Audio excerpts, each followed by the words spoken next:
اور اس بات پر یقین رکھتے تھے کہ ایک روز خدا کے حضور حاضر ہو کر دنیا کی زندگی کے اعمال کا حساب دینا پڑے گا، اور جو جیسا کرے گا وہ ویسا بھرے گا۔ آپ دوسرے الفاظ میں یہ سمجھ لیں کہ بنی اسرائیل گویا اس زمانے کے مسلمان تھے اور مصری کافر اور مشرک تھے۔ حضرت یوسف علیہ السلام کی وفات کے کوئی 100 سال بعد چرواہے بادشاہوں کے خلاف قومی تحریک شروع ہوئی۔ اہل مصر نے اب ان غیر ملکی بادشاہوں کی حکومت کا تختہ الٹ دیا اور ایک بار پھر حکومت کے اختیار خود سنبھال لیے۔ مصریوں کو ہر وقت اس بات کا خدشہ لگا رہتا تھا کہ بنی اسرائیل ملک کے کسی دشمن سے ساز بساز نہ کر لے اور مصر پر حملہ نہ کر دیں۔ چنانچہ انہوں نے اسرائیلیوں کو ہر طرف سے دبانا اور ذلیل کرنا شروع کر دیا اور ان کے زور توڑنے اور انہیں ذلیل کرنے کی مہم شروع کر دی۔ انہیں ان کے مکانات اور زرخیز زمینوں سے بے دخل کر دیا گیا، حکومت کے بڑے بڑے عہدوں سے نکال دیا گیا، ان پر باعزت روزگار کے دروازے بند کر دیے گئے، ان سے بیگار لی گئی، اور اگر اجرت دی بھی جاتی تو نہایت قلیل۔ وہ عمارتوں کے لیے گارا اور اینٹیں بناتے اور دھوتے، کھیتوں پر محنت مزدوری کرتے، ان پر بیگار لینے والے نگران مقرر تھے جو ان سے سخت محنت اور مشقت کرواتے اور ذرا ذرا سی کوتاہی پر انہیں دردناک سزا دیتے۔ غرض ان کے ساتھ غلاموں کا سلوک کیا جاتا تھا، ان پر بے پناہ ظلم توڑے جاتے تھے اور ان کے لیے جینا دوبھر کیا گیا تھا۔ انہیں مصر میں غلامی اور ذلت کی زندگی بسر کرنے دیتے۔ بنی اسرائیل کی تعداد گھٹانے کے لیے آگے چل کر یہ پالیسی اختیار کی گئی کہ ان کے لڑکوں کو قتل کر دیا جائے اور لڑکیوں کو زندہ رہنے دیا جائے تاکہ مصریوں کی لونڈی اور بندیاں بن کر ذلت کی زندگی گزارنے پر مجبور ہو جائیں اور رفتہ رفتہ اسرائیل کی نسل ختم ہو جائے۔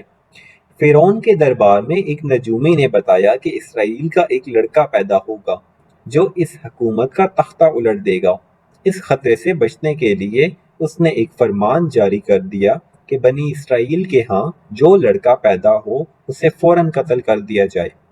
وجہ کچھ بھی ہو، یہ ظالمانہ فرمان جاری ہو گیا اور اس پر سختی سے عمل ہونے لگا۔ فرعون نے جاسوس عورتیں چھوڑ رکھی تھی جو اسرائیل آبادیوں میں گھوم پھر کر نئے پیدا ہونے والے لڑکوں کا کھوج نکالتی اور حکومت کو اطلاع دے کر انہیں قتل کروا دیتی۔ انہی دنوں ایک اسرائیلی گھرانے میں ایک لڑکا پیدا ہوا جس کا نام حضرت موسیٰ علیہ السلام کے نام سے یاد رکھا گیا۔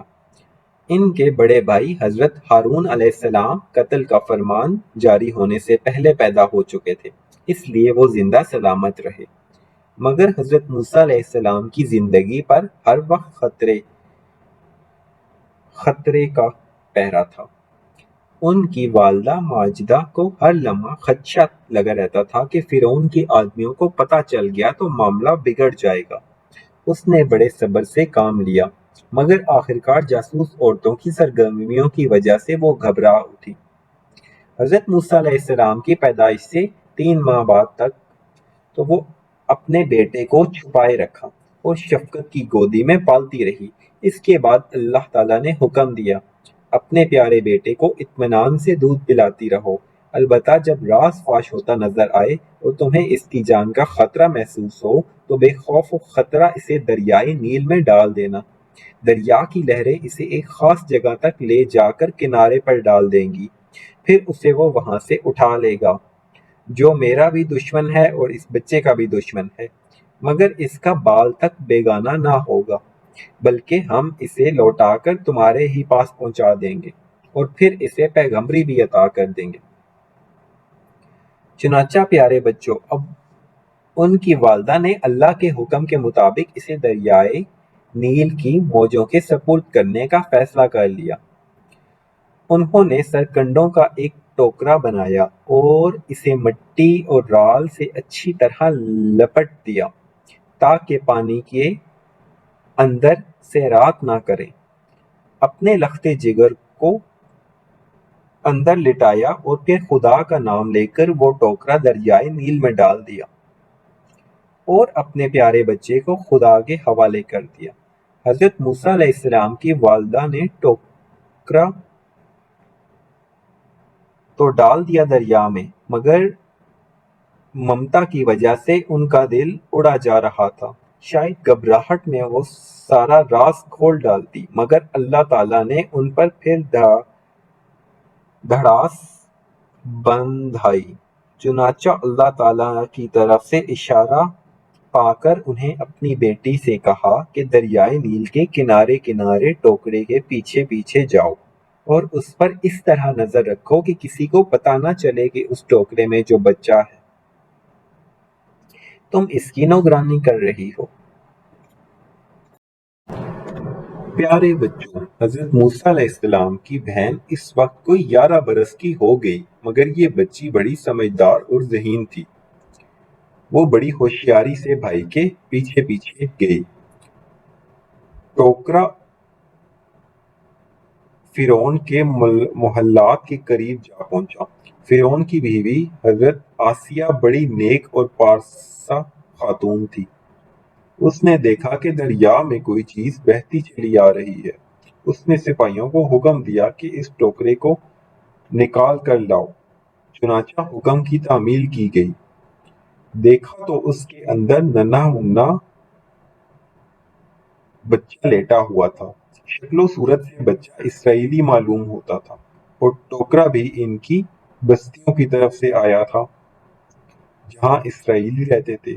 چنانچہ فرعون کے درباری جو خوشامدی ذہن کے تھے فرعون کو بتایا کہ حضور یہ اسرائیلی بچہ ہے جسے اس کی ماں باپ نے قتل کے خوف سے دریا میں ڈال دیا ہے، اسے فوراً قتل کر دینا چاہیے، ایسا نہ ہو کہ بڑے ہو کر یہ بچہ ہماری جان کا دشمن بن جائے۔ حضرت موسیٰ علیہ السلام کو اللہ تعالیٰ نے ایسی پیاری اور خوبصورت صورت عطا کی تھی کہ دشمن بھی دیکھے تو بے اختیار پیار کرنے لگے۔ حضرت آسیہ علیہ السلام نے فرعون سے کہا کہ اس بچے کو قتل نہ کریں، بلکہ ہم اس کو گود لے لیتے ہیں، ہمارے محل میں پرورش کرے گا، اسے خبر تک نہ ہوگی کہ میں اسرائیلی ہوں، بلکہ اپنے آپ کو ہمارے خاندان کا فرد سمجھے گا اور اسرائیلیوں کے بجائے ہمارا حکم مانے گا اور ہمارا کام کرے گا۔ فرعون نے اپنی ملکہ کی بات مان لی اور اسے پالنے کا فیصلہ کر لیا۔ پیارے بچوں، اس طرح اللہ تعالیٰ نے اپنی خاص رحمت سے حضرت موسیٰ علیہ السلام کو قتل ہونے سے بچا لیا اور اپنے اس وعدے کو پورا کیا جو اس نے حضرت موسیٰ علیہ السلام کی والدہ سے کیا تھا۔ خدا کی قدرت دیکھیے، وہ شخص جو خدا کا دشمن تھا اس نے موسیٰ علیہ السلام کی پرورش اپنے ذمہ لے لی۔ فرعون نے خدائی کا دعویٰ کر رکھا تھا اور اپنی خدائی اور حکومت کو بچانے کے لیے اس نے بنی اسرائیل کے لڑکوں کو قتل کر دینے کی مہم شروع کی تھی، مگر اس کی بے خبری کا یہ حال تھا کہ اپنے محل میں اور اپنی گود میں اس بچے کی پرورش کے لیے رضامند ہو گیا جو بڑا ہو کر فرعون کے خاتمہ کرنے والا تھا۔ پیارے بچوں، اب ہم آپ کو حضرت موسیٰ علیہ السلام کی پرورش کے متعلق بتاتے ہیں۔ اس زمانے میں جس طرح تمام عرب میں بڑے بڑے گھرانوں کے لوگ اپنے بچوں کو بچپن کی عمر میں دائیوں کے سپرد کر دیتے تھے، جب حضرت موسیٰ علیہ السلام کی پرورش کا سوال پیدا ہوا، فرعون کی بیوی حضرت آسیہ علیہ السلام نے حکم دیا کہ شاہی محل کے تمام اناؤں کو بلایا جائے اور باری باری کوشش کی جائے، مگر حضرت موسیٰ علیہ السلام نے کسی کا بھی دودھ نہ پیا۔ حضرت موسیٰ علیہ السلام کی بہن کسی طریقے سے محل میں آ گئی۔ اس نے جب یہ ماجرا دیکھا تو فرعون کی بیوی سے عرض کی کہ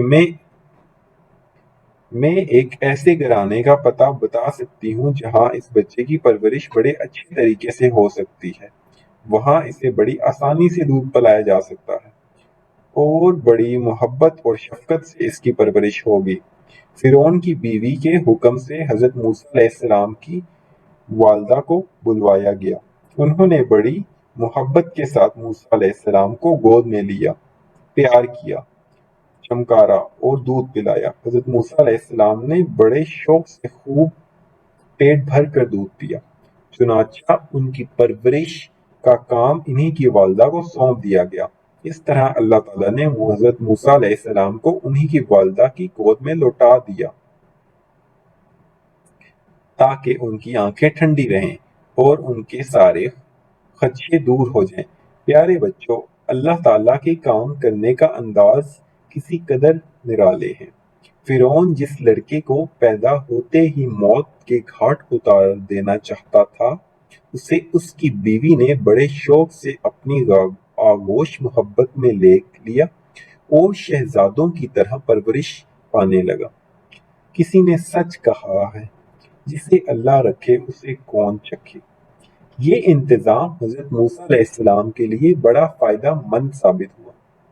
اپنے والدین، بھائی بہنوں اور اسرائیلی بچوں کے ساتھ میل جول سے وہ باپ دادا کے مذہب یعنی دین ابراہیمی سے واقف ہو گئے۔ توحید سے محبت اور شرک سے نفرت ان کی رگ رگ میں بس گئی۔ وہ اعلیٰ اخلاق سے آراستہ ہو گئے۔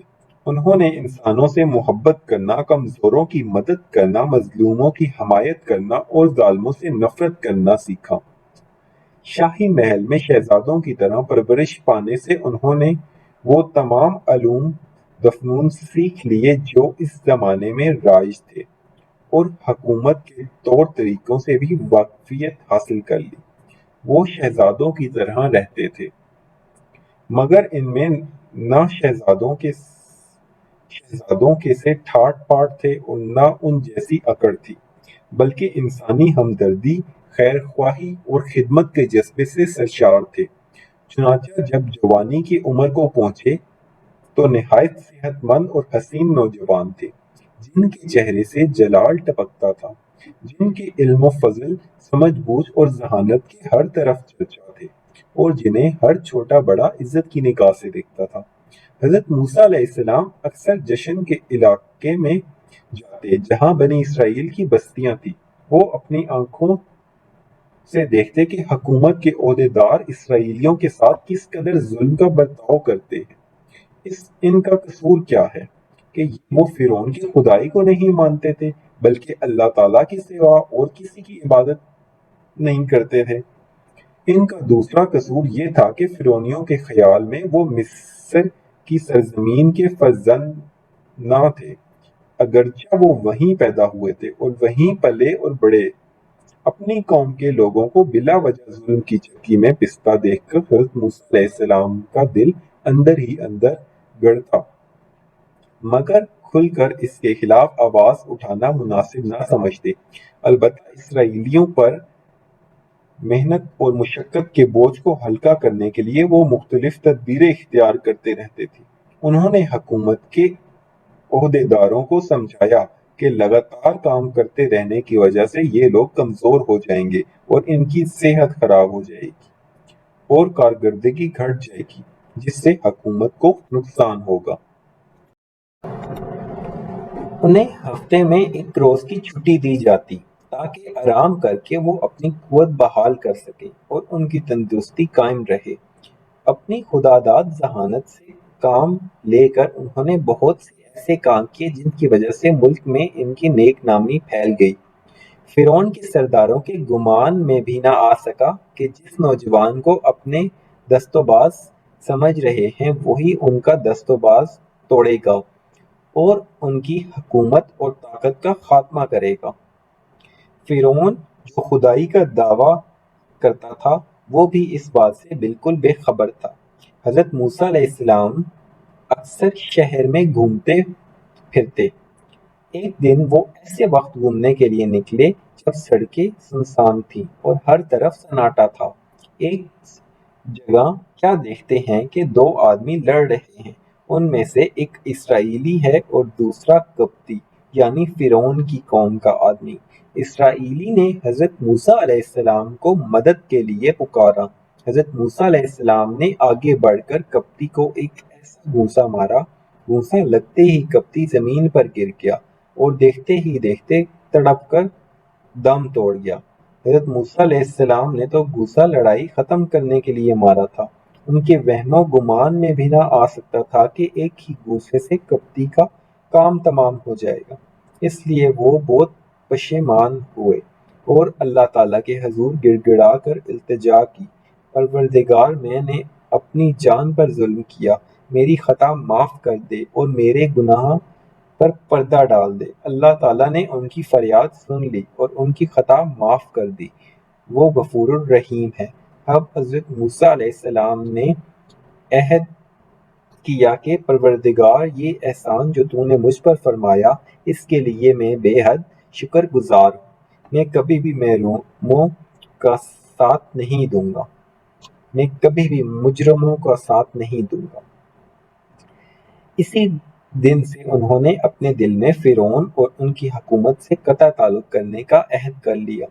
فرعون کی حکومت ایک ظالم حکومت تھی، اس نے اہل ملک کو دو گروہوں میں بانٹ رکھا تھا۔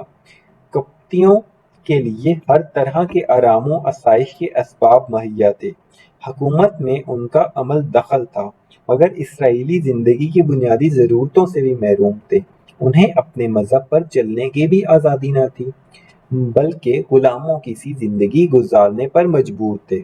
حضرت موسیٰ علیہ السلام نے محسوس کیا کہ کسی بھی ایماندار آدمی کو یہ زیب نہیں دیتا کہ ایسی ظالم حکومت کا کل پرزہ بن کر رہے، بلکہ اس کا فرض ہے کہ ایسی حکومت کا خاتمہ کرنے کی پوری کوشش کرے۔ قبطی کے قتل کی خبر سارے شہر میں پھیل گئی، لیکن سراغ نہ ملا۔ لوگوں کے دل میں یہ شبہ ضرور تھا کہ ہو نہ ہو کسی اسرائیلی کا کام ہے، اس کا پتہ لگا کر اسے کیفر کردار کو پہنچانا چاہیے۔ دوسرے روز صبح سویرے حضرت موسیٰ علیہ السلام شہر میں گھومنے گئے۔ کل کے ناگوار واقعے کی یاد ابھی تازہ تھی، ڈر رہے تھے کہ راز فاش نہ ہو جائے اور اچانک کوئی میرا دامن نہ پکڑ لے۔ سہمے سہمے جا رہے تھے کہ پھر دو آدمی لڑتے ہوئے دکھائی دیے۔ ایک وہی اسرائیلی تھا جس کی حمایت میں حضرت موسیٰ علیہ السلام نے قبطی کے گھونسا مارا تھا۔ اس نے پھر حضرت موسیٰ علیہ السلام کو مدد کے لیے پکارا، مگر حضرت موسیٰ علیہ السلام نے ڈانٹ کر کہا، تم جھگڑالو معلوم ہوتے ہو، ہر روز کسی سے جھگڑا مول لے لیتے ہو، کل بھی ایک شخص سے گھٹم گھٹار ہو رہے تھے، آج پھر فساد کر رہے ہو۔ یہ کہہ کر جھگڑا ختم کرنے کے لیے آگے بڑھے۔ اسرائیلی یہ سمجھا کہ جس طرح انہوں نے کل قبطی کے گھونسا مارا تھا، آج گھونسا مار کر میرا کام تمام کرنا چاہتے ہیں، اس لیے وہ چلا اٹھا کہ آج مجھے بھی اسی طرح قتل کرنا چاہتے ہو جیسے کل ایک شخص کو قتل کر چکے ہو۔ تم اس ملک میں ظالم بن کر رہنا چاہتے ہو، اصلاح کرنے والے نہیں بننا چاہتے۔ مثل مشورہ ہے کہ نکلی ہونٹوں سے چڑھی کوٹھوں۔ اس اسرائیلی کی زبان سے ان الفاظ کا نکلنا تھا کہ حکومت کو خبر پہنچ گئی کہ قبطی کے قاتل حضرت موسیٰ علیہ السلام ہیں۔ بس پھر کیا تھا، ان کو گرفتار کر کے ان پر قتل کا مقدمہ چلانے کا فیصلہ ہو گیا۔ مگر اس سے پہلے کہ کوئی افسر حضرت موسیٰ علیہ السلام کو گرفتار کرنے کے لیے پہنچے، حضرت موسیٰ علیہ السلام کے ایک خیر خواہ نے انہیں اطلاع دے دی کہ تمہاری گرفتاری اور قتل کے مشورے ہو رہے ہیں، جان کی خیر چاہتے ہو تو فوراً یہاں سے نکل جاؤ، میں تمہیں سچا سمجھتا ہوں اور تمہارا سچا خیر خواہ ہوں، میرے مشورے پر عمل کرو ورنہ پچھتاؤ گے۔ یہ سنتے ہی حضرت موسیٰ علیہ السلام دارالحکومت سے بھاگ نکلے تاکہ جتنی جلدی ممکن ہو فرعون کی سلطنت کی سرحد کو پار کر جائیں۔ بات یہ ہے کہ اللہ تعالیٰ نے جس مقصد کے لیے حضرت موسیٰ علیہ السلام کو فرعون کے محل میں رہنے کا انتظام کیا تھا، وہ مقصد پورا ہو چکا تھا۔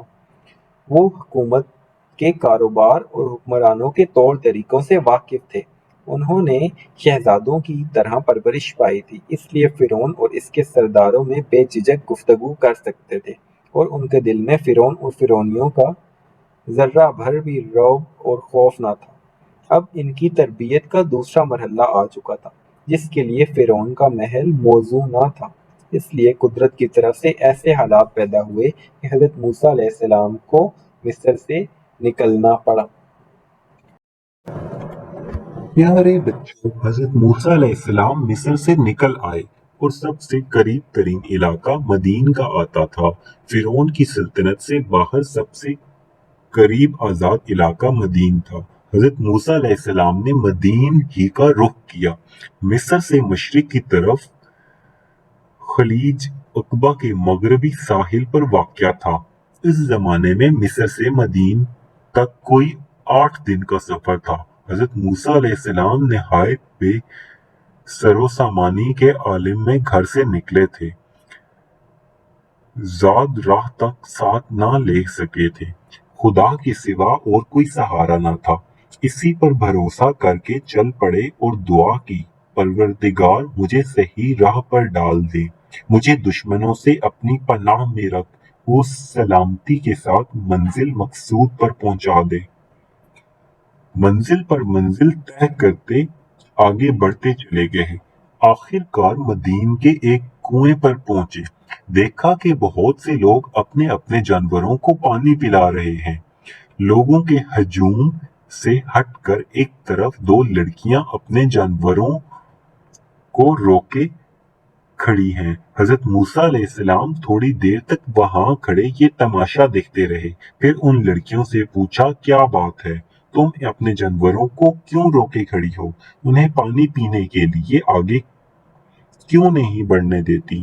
لڑکیوں نے جواب دیا، مردوں کو بھیڑ میں گھس کر جانوروں کو پانی پلانا ہمارے بس کی بات نہیں۔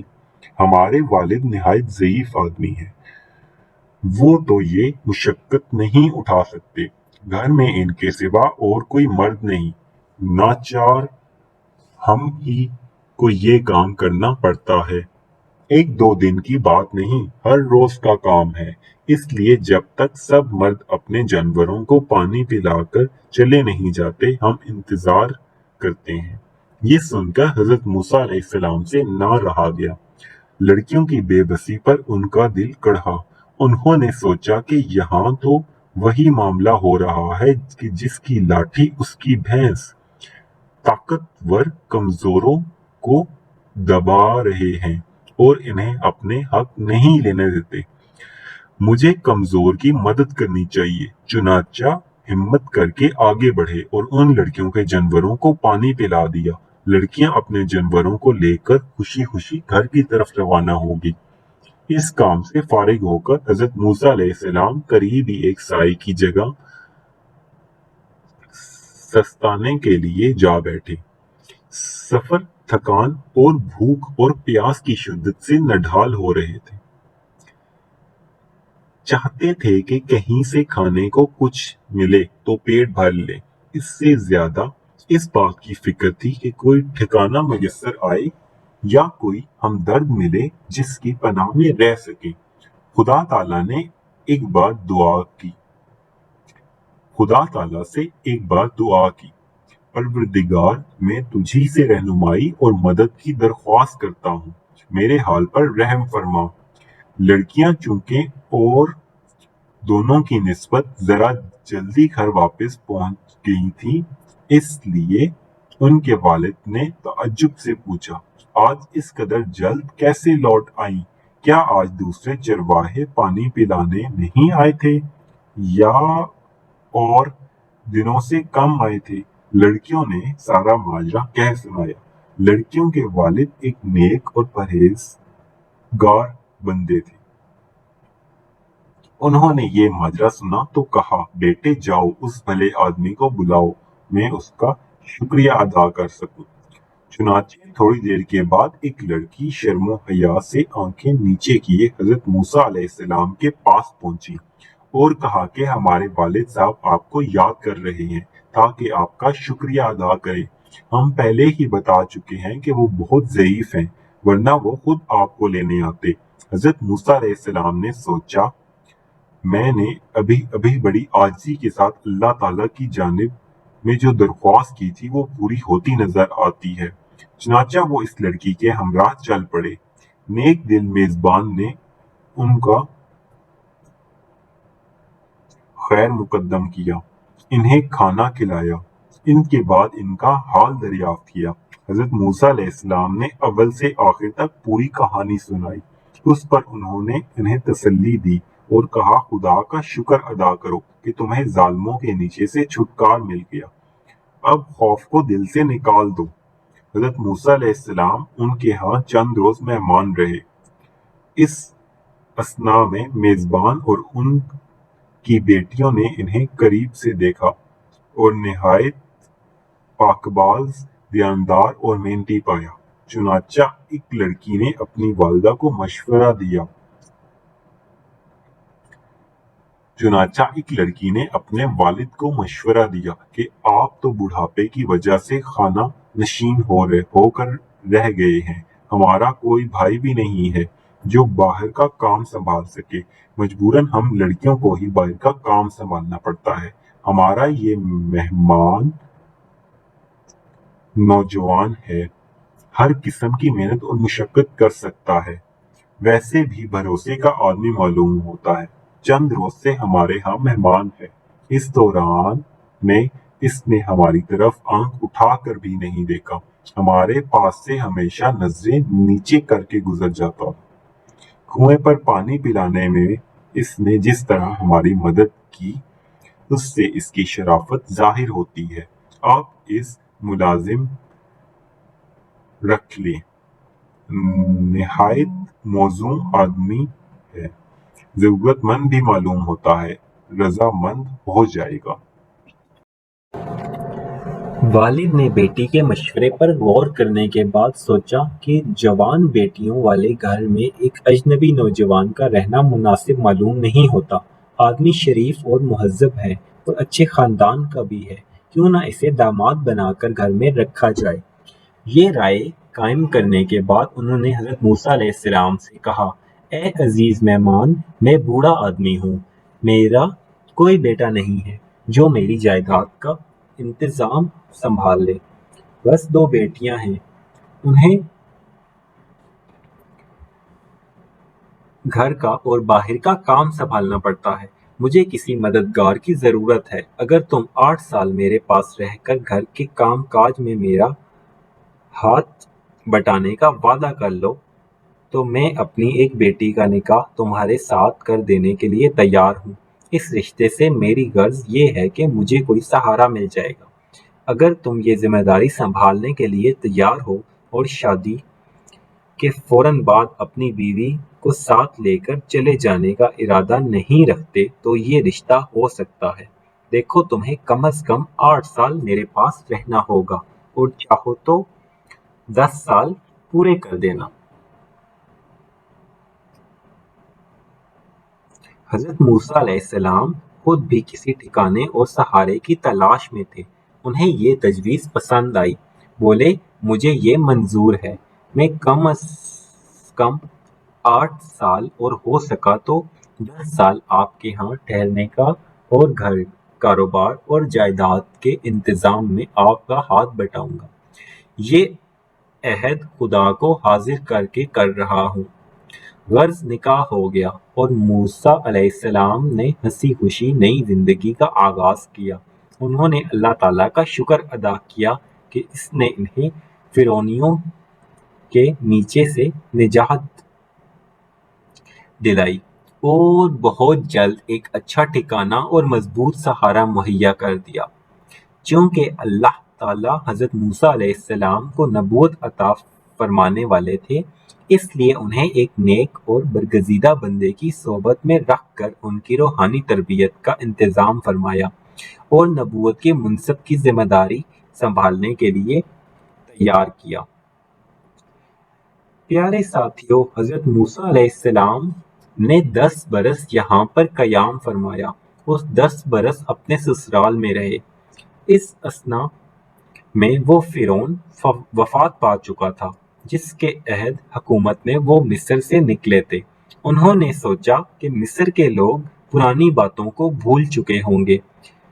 اگر میں اب اپنے وطن واپس جا کر اپنے خاندان والوں کے ساتھ رہنے لگوں تو شاید کسی کو خیال تک بھی نہ آئے کہ وہ وہی شخص ہے جس نے گھونسا مار کر اپنی ایک کپتی کو قتل کر دیا تھا۔ چنانچہ وہ اہل و عیال کو ساتھ لے کر مصر کی طرف روانہ ہو گئے۔ چلتے چلتے جزیرہ نما سینا کے جنوبی حصے میں ایک مقام پر پہنچے جسے آج کل بوسینا جبل موسیٰ علیہ السلام کہتے ہیں، اور جو اس زمانے میں کوہ طور کے نام سے مشہور تھا۔ جاڑے کا موسم تھا، رات سر پر آ گئی۔ حضرت موسیٰ علیہ السلام ایک ایسے علاقے سے گزر رہے تھے جس سے انہیں کوئی زیادہ واقفیت نہ تھی۔ اس سوچ میں تھے کہ کہیں سے آگ مل جائے تو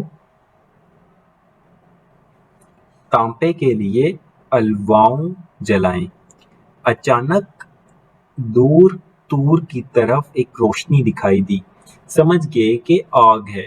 گھر والوں سے کہا، یہیں ٹھہرو، میں نے طور کی جانب آگ دیکھی ہے، جا کر معلوم کرتا ہوں کہ یہ کون سی بستی ہے اور مصر جانے کے لیے کون سا راستہ اختیار کرنا چاہیے، اور اگر وہ آگ ہماری ہی طرح کے کسی راہ چلتے پھرتے مسافر نے جلائی تو شاید اس سے بھی کچھ معلومات حاصل ہو جائے، نہیں تو آگ کے چند انگار ہی لے آؤں گا کہ الواؤ جلا کر رات کے وقت سردی سے بچاؤ کا انتظام کر سکے۔ غرض اہل و عیال کو وہیں چھوڑ کر حضرت موسیٰ علیہ السلام آگ کے رخ پر روانہ ہوئے۔ وہاں پہنچے تو ان کی آنکھوں نے عجب نظارہ دیکھا کہ وہ طور کی وادی میں ایک جگہ آگ لگی ہوئی ہے، مگر وہاں نہ کچھ جل رہا ہے نہ کوئی دھواں ہے۔ عین آگ کے اندر ایک ہرا بھرا درخت کھڑا ہے جس پر سے یکا یک ندا آئی، اے موسیٰ علیہ السلام، یہ میں ہوں تمہارا پروردگار، اپنی جوتیاں اتار دو، تم طور کے مقدس وادی میں کھڑے ہو، میں نے تمہیں اپنی رسالت کے لیے چن لیا ہے۔ تم کو جو وحی کی جاتی ہے اسے کان لگا کر سنو۔ موسیٰ علیہ السلام نے حکم کی تعمیل کی اور آواز پر کان لگا دیے۔ پھر ندا آئی، اے موسیٰ علیہ السلام، بے شک میں اللہ ہوں، میرے سوا کوئی معبود نہیں، میرے سوا کوئی بندگی کے لائق نہیں، بس میری ہی بندگی کرو اور میری یاد کے لیے نماز قائم کرو۔ دیکھو قیامت کی گھڑی ضرور آئے گی، میں اس کے وقت کو ظاہر نہیں کرنا چاہتا تاکہ لوگوں کے ایمان اور عمل کی آزمائش ہو جائے، اور پھر جس کی جیسی کچھ کوشش ہو اسی کے مطابق بدلہ پائے۔ جو لوگ قیامت پر یقین نہیں رکھتے اور اپنی خواہش کے غلام بن کر رہ گئے ہیں، ان کے پیچھے لگ کر آخرت کی فکر سے غافل نہ ہو جانا، ورنہ تباہ ہو جاؤ گے۔ اس کے بعد غیب کی ندا اور حضرت موسیٰ علیہ السلام کے درمیان کچھ اس طرح کی باتیں ہوئیں، اے موسیٰ، یہ تمہارا داہنے ہاتھ میں کیا ہے؟ حضرت موسیٰ علیہ السلام نے فرمایا، یہ میری لاٹھی ہے، چلنے میں اس کا سہارا لیتا ہوں، اس پر ٹیک لگاتا ہوں، اس پر اپنی بکریوں کے لیے درختوں کے پتے جھاڑتا ہوں، اور بھی بہت سے کام اس لاٹھی سے نکلتے ہیں، بڑے کام کی چیز ہے یہ لاٹھی۔ ندا آئی، اے موسیٰ علیہ السلام، اسے زمین پر ڈال دو۔ حضرت موسیٰ علیہ السلام نے لاٹھی زمین پر ڈال دی۔ دیکھتے کیا ہے، وہی لاٹھی سانپ کی طرح بل کھا رہی ہے۔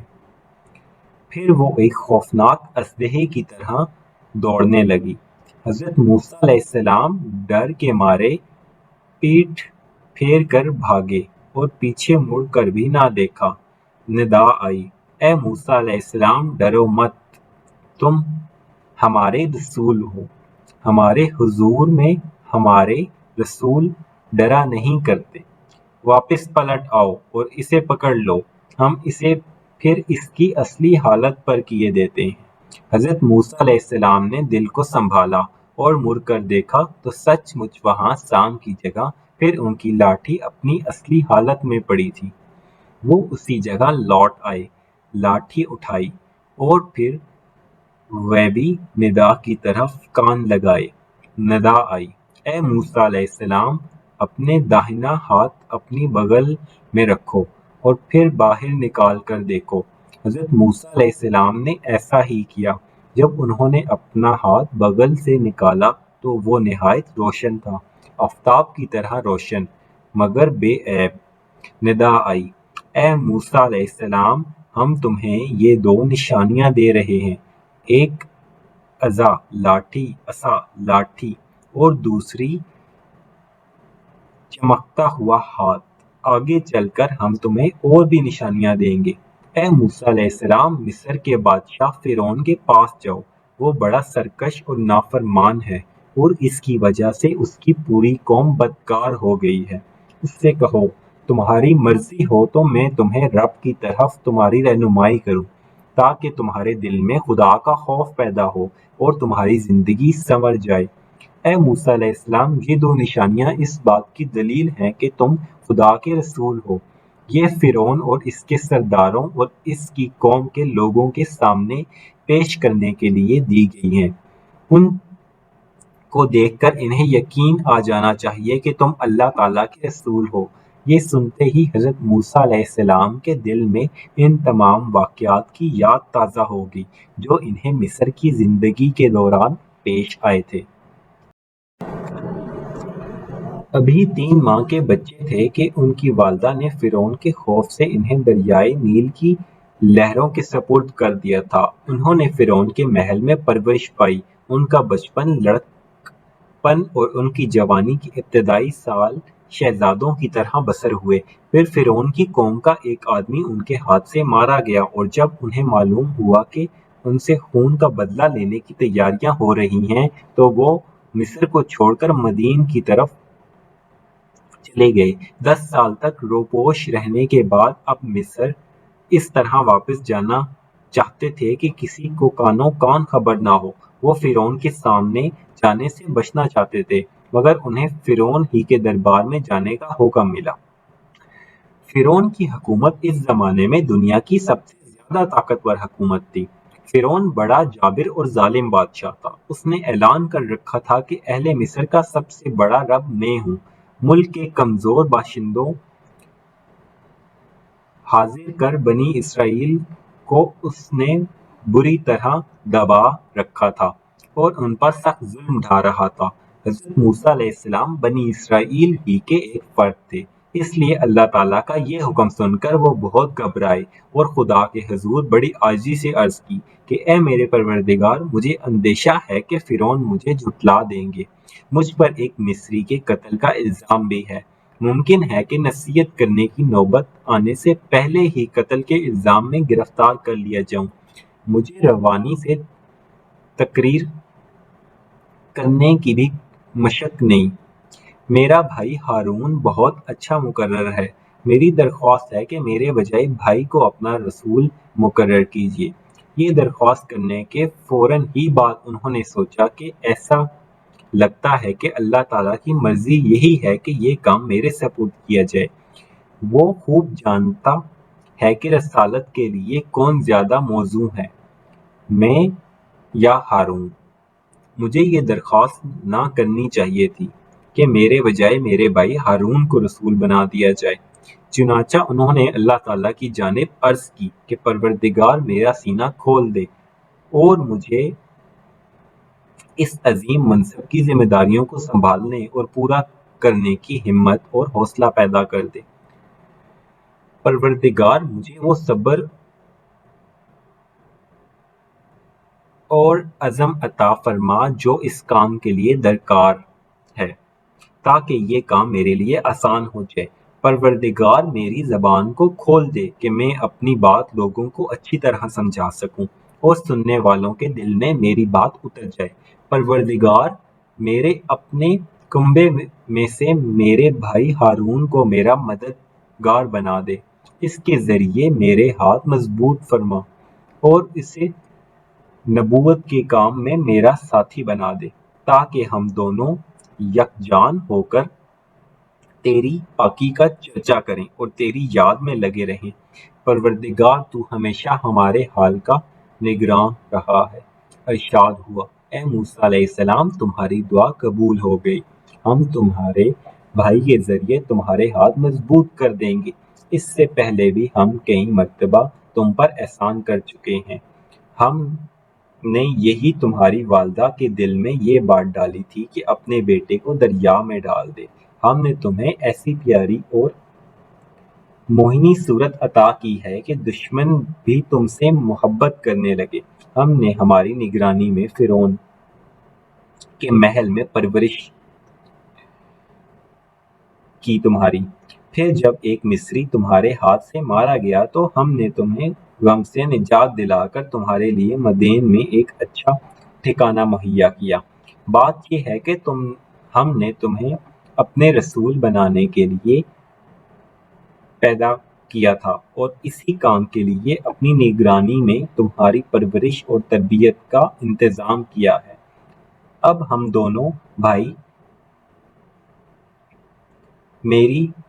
دونوں بھائی میری وہی نشانیاں لے کر فرعون کے درباریوں اور سرداروں کے پاس جاؤ۔ ہم تمہیں ایسا رعب اور دبادار بخشیں گے کہ وہ تمہارا کچھ بھی نہ بگاڑ سکیں گے۔ ہماری نشانیوں کی برکت سے غلبہ تمہیں کو حاصل ہوگا۔ ایک بات اور یاد رکھو، جب کوئی ایسا نازک موقع پیش آ جائے جس سے تمہارے دل میں خوف پیدا ہو تو اپنے داہنے ہاتھ کو پینچ لیا کرو، اس سے تمہارا دل مضبوط ہو جائے گا اور ڈر اور خوف تمہارے قریب بھی نہ پٹکے گا۔ حضرت موسیٰ علیہ السلام کو وہ طور کے دامن میں آگ لینے گئے تھے مگر پیغمبری لے کر لوٹے۔ اہل و عیال کے پاس واپس آ کر سارا ماجرا سنایا، رات وہیں بسر کی۔ صبح ہوتے ہی مصر کا رخ کیا۔ گھر سے اس ارادے کے ساتھ روانہ ہوئے تھے کہ مصر میں پہنچ کر نہایت خاموشی کے ساتھ اس طرح زندگی بسر کریں گے کہ فرعون اور اس کے درباریوں کو ان کی واپسی کا پتہ تک نہ چلے، مگر اس عزم کے ساتھ آگے بڑھے کہ دھڑے سے فرعون کے دربار میں جائیں گے اور سے اس بات کی دعوت دیں گے کہ خدائی کے دعوے ترک کر کے خدا کی بندگی اختیار کرے، ساتھ ہی بنی اسرائیل کے ایمان کو تازہ کریں گے اور انہیں فرعون کے ظلم سے نجات دلائیں گے۔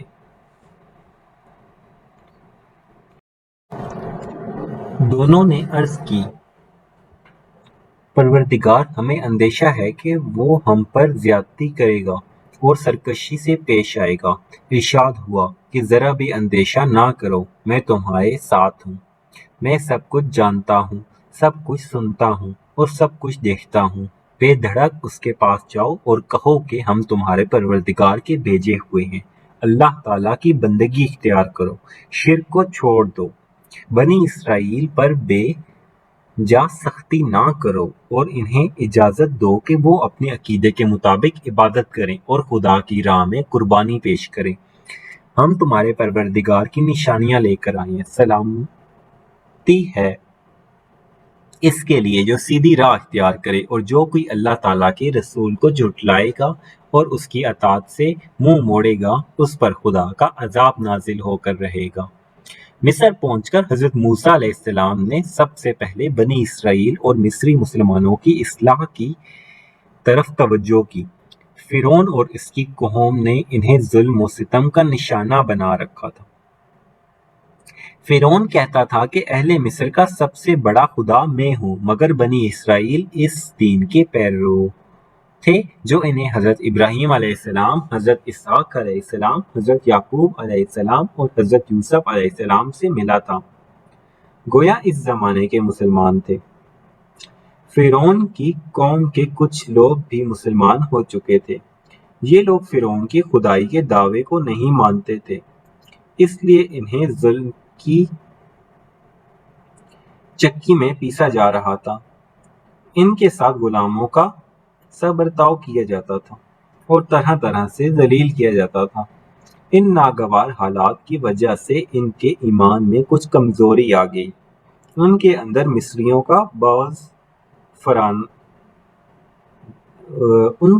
مصریوں کی بغض کافرانہ رسموں اور طریقوں نے راہ پا لی۔ نماز باجماعت کا نظام تو ختم ہی ہو چکا تھا، جس کی وجہ سے دین کے ساتھ ان کا لگاؤ کم ہو گیا تھا۔ ان کا شیراز بکھر گیا تھا اور ان پر سخت مایوسی طاری ہو گئی تھی۔ حضرت موسیٰ علیہ السلام نے انہیں بتایا کہ میں اللہ کا رسول ہوں، میری اطاعت کرو، اللہ تعالیٰ کے فضل سے تمہاری ساری مشکلیں حل ہو جائیں گی۔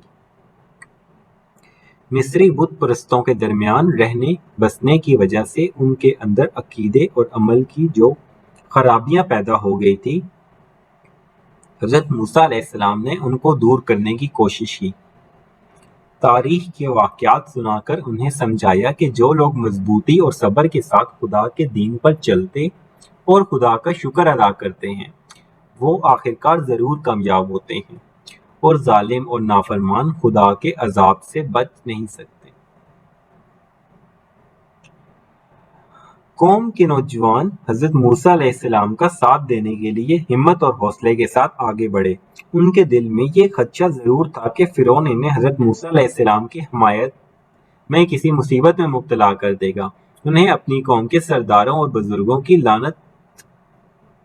ملامت کا بھی خوف تھا، چونکہ فرعون کے ڈر سے وہ کھلم کھلا حضرت موسیٰ علیہ السلام کا ساتھ دینے کے لیے تیار نہ تھے، اگرچہ دل سے وہ بھی یہی چاہتے تھے کہ حضرت موسیٰ علیہ السلام فرعون کے مقابلے میں کامیاب ہوں۔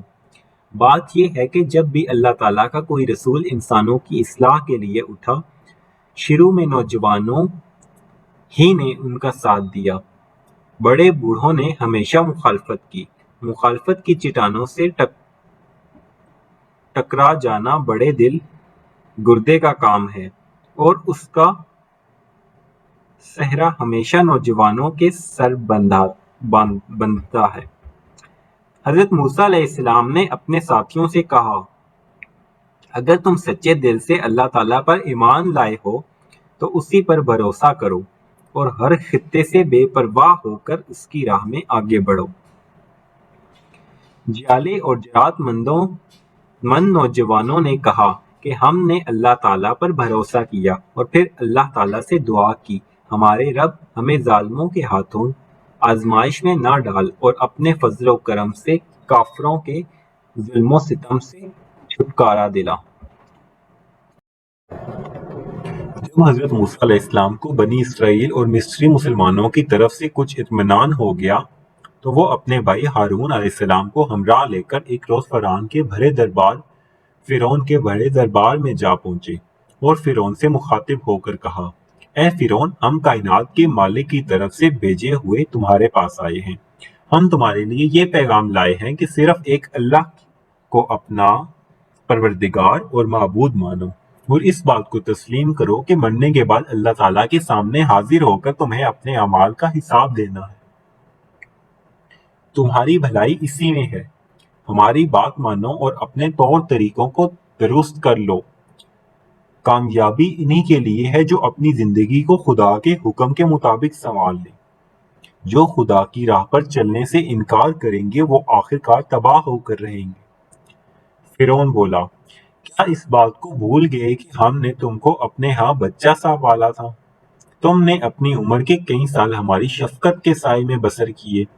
تمہیں یاد ہوگا کہ اس کے بعد تم نے کیا حرکت کی تھی اور یہاں سے کیوں اور کس طرح فرار ہوئے تھے۔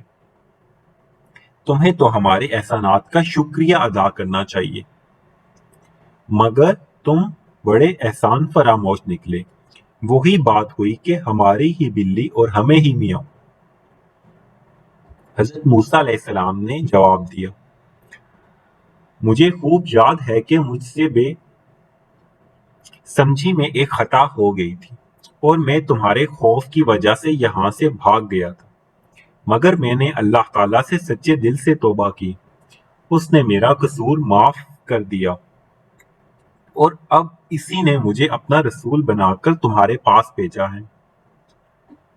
رہے تمہارے احسانات تو ان کی حقیقت یہ ہے کہ تم بنی اسرائیل پر بے جا ظلم ڈھا رہے تھے۔ تمہارے ظلم کے خوف سے میری ماں نے مجبور ہو کر مجھے ایک ٹوکری میں ڈال کر دریائے نیل میں بہا دیا۔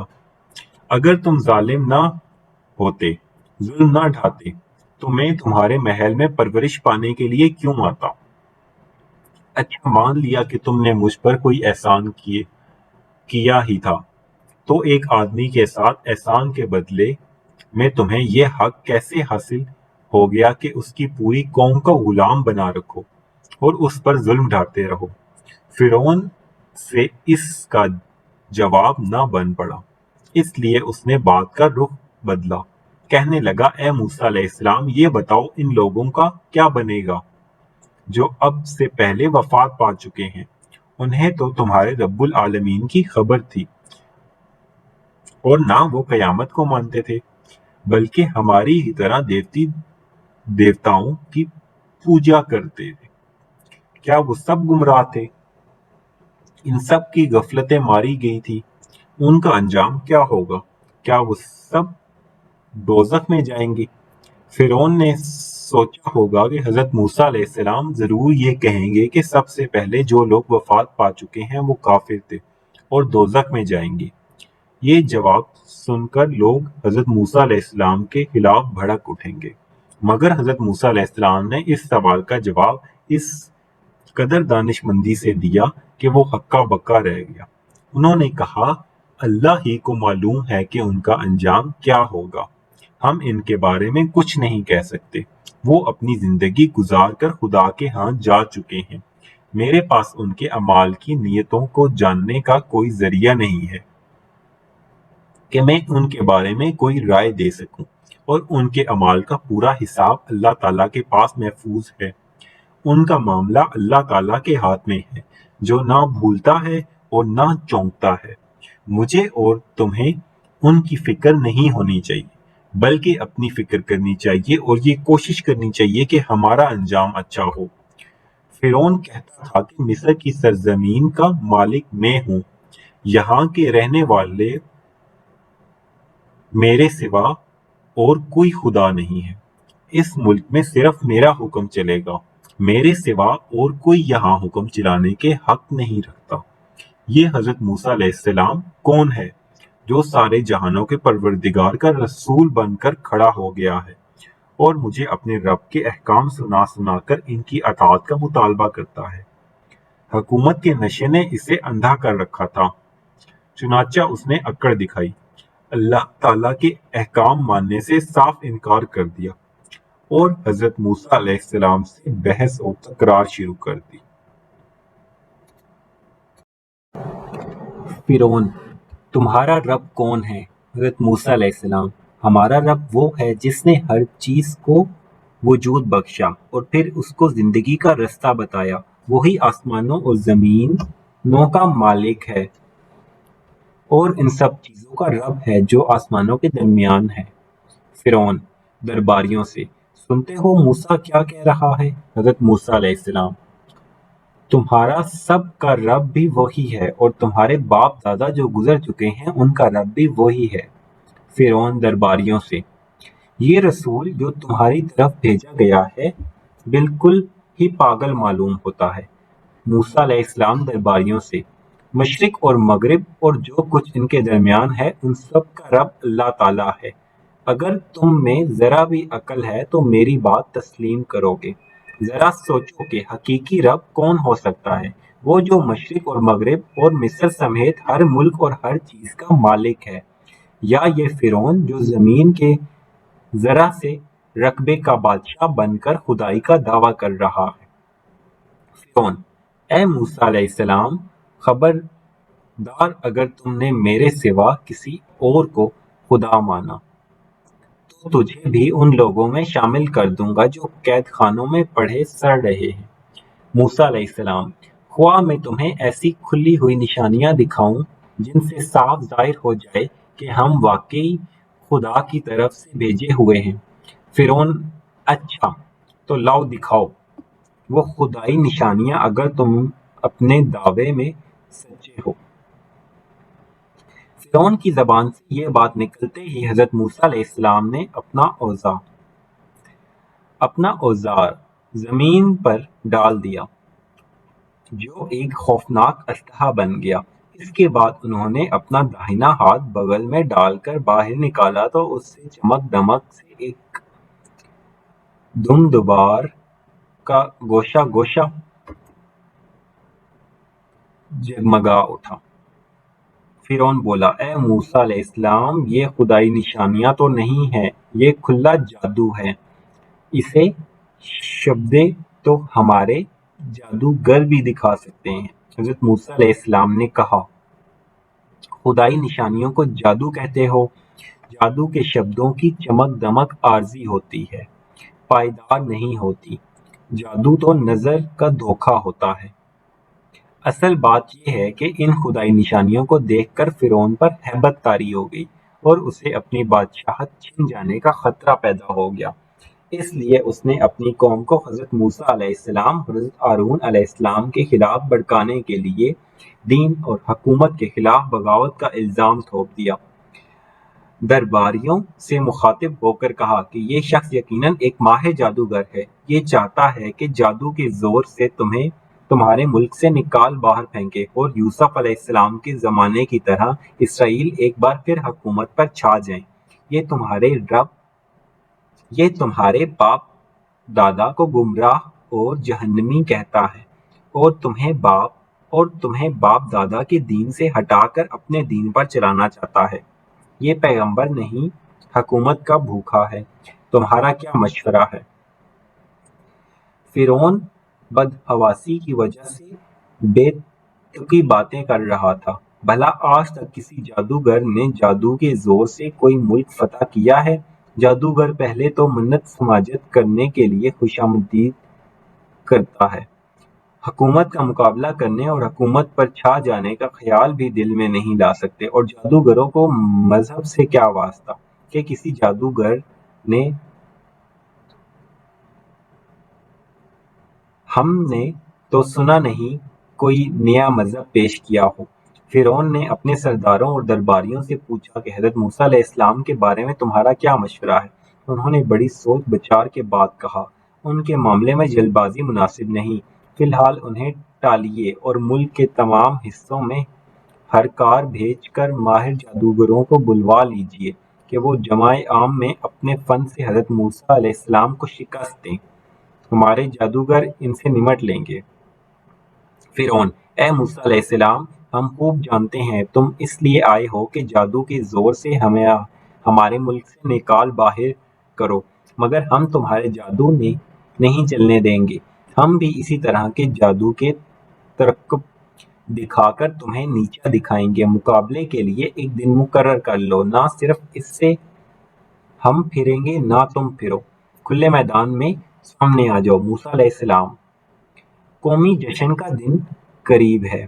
اس روز لوگ ملک کے گوشے گوشے سے کھینچ کر پائے تخت میں آئیں گے۔